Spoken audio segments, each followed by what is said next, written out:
Talks and ethical investments में आप सभी का स्वागत है। Clean science and technology limited इस कंपनी ने अपने Q4 के रिजल्ट्स को डिक्लेयर किए हैं, जिसको हम डिटेल में एनालाइज करेंगे इस वीडियो में और देखते हैं कि क्या इस रिजल्ट ने मार्केट के एक्सपेक्टेशन को बीट किया है या मिस। हम देख सकते हैं कि ईयर ऑन ईयर बेसिस में नेट प्रॉफिट में 5% का जंप दिखाई देता है। तो चलिए शुरू करते हैं।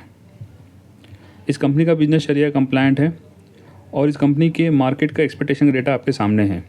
तो हम देख सकते हैं कि सेल्स की एक्सपेक्टेशन थी 254 करोड़ की और नेट प्रॉफिट की एक्सपेक्टेशन थी 70 करोड़ की।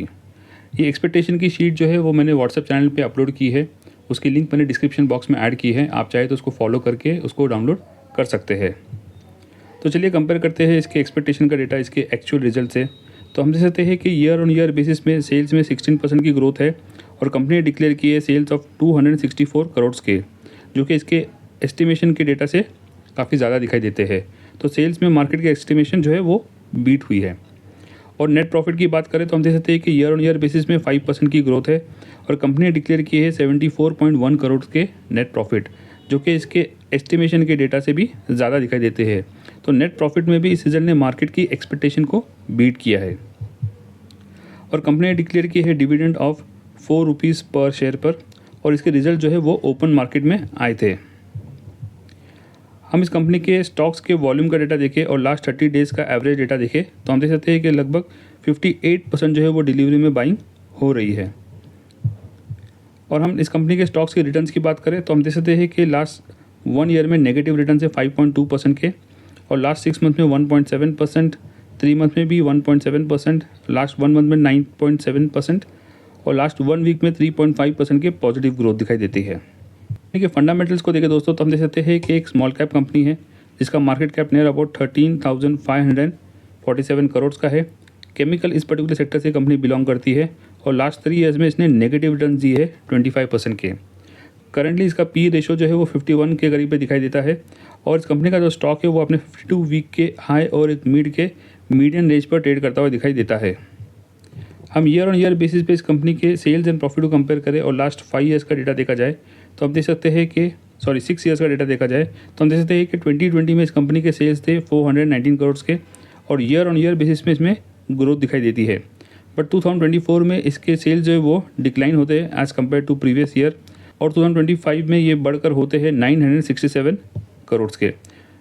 और हम नेट प्रॉफिट की बात करें तो हम देख सकते हैं कि 2020 में इस कंपनी के नेट प्रॉफिट्स थे 140 करोड़ के और इसमें भी ईयर ऑन ईयर बेसिस में इसमें ग्रोथ दिखाई देती है। 2024 में अगेन इसके नेट प्रॉफिट में भी डिक्लाइन है और 2025 में ये बढ़कर हो चुके हैं 264 करोड़ के। तो हम ओवरऑल इसके ईयर ऑन ईयर बेसिस पे कंपेयर करके देखें तो हम देख सकते हैं कि फाइनेंशियल ईयर 2024 जो है इस कंपनी का जो परफॉर्मेंस है वो वीक रहा है। हम इस कंपनी के शेयर होल्डिंग पैटर्न की बात करें तो हम लास्ट 4 ईयर्स का डेटा देखें तो हम देख सकते हैं कि प्रमोटर्स की होल्डिंग जो है वो कम हुई है फ्रॉम 78% टू 74.9% की। हम FIS की बात करें तो FIS की होल्डिंग इसमें बड़ी है फ्रॉम 5% टू 6% पे। हम DIS की बात करें तो DIS की होल्डिंग भी इसमें बड़ी है फ्रॉम 4% टू 5.7% पे। और पब्लिक की बात करें तो पब्लिक की होल्डिंग भी इसमें बड़ी है फ्रॉम 12.2% टू 13.21% की। और हम टेक्निकल इंडिकेटर्स की बात करें तो हम देख सकते हैं कि करंटली बोलिंजर बैंड में इस कंपनी का जो स्टॉक है वो बोलिंजर बैंड के अपर पार्ट में एंटर करता हुआ दिखाई देता है। ये सारे जो इंडिकेटर्स है वो वीकली चार्ट के बेसिस पर है और करंटली इस कंपनी का जो स्टॉक है वो अपने 52 वीक हाई से लगभग 21% के डिस्काउंट पर ट्रेड करता हुआ दिखाई देता है। हम RSI इंडिकेटर की बात करें तो हम ये है 52 जो कि हम कह सकते हैं कि न्यूट्रल है। और हम MACD चार्ट की बात करें तो करंटली इस कंपनी का जो स्टॉक है वो एक बुलिश ट्रेंड में एंटर करता हुआ दिखाई देता है। कोई बाई सेल रिकमेंडेशन नहीं है। तो हम ओवरऑल इस कंपनी की बात करें दोस्तों तो हम देख सकते हैं कि एक स्मॉल कैप कंपनी है और ईयर ऑन ईयर बेसिस में इसमें स्टेडी ग्रोथ है। बट जो फाइनेंशियल ईयर 2024 था वो इस कंपनी के लिए वीक रहा है। बट 2025 में इसके जो सेल्स एंड प्रॉफिट है वो पिछले साल के मुकाबले बड़े हैं। और हम Q4 के रिजल्ट को कंक्लूड करें तो हम देख सकते हैं कि both in sales and profit इस रिजल्ट ने मार्केट के एस्टिमेशन को बीट किया है, इसलिए हम इसको एक गुड रिजल्ट कह सकते हैं। और इसके जो रिजल्ट है वो ओपन मार्केट में आए हैं। तो आपको क्या लगता है इस रिजल्ट के बाद इस कंपनी के स्टॉक में बाइंग होंगी या इसमें बिकवाली देखी जाएगी? कमेंट सेक्शन में ज़रूर लिखना। इस वीडियो में इतना ही दोस्तों, मिलते हैं नेक्स्ट वीडियो में एक न्यू इंटरेस्टिंग टॉपिक के साथ। Thank you.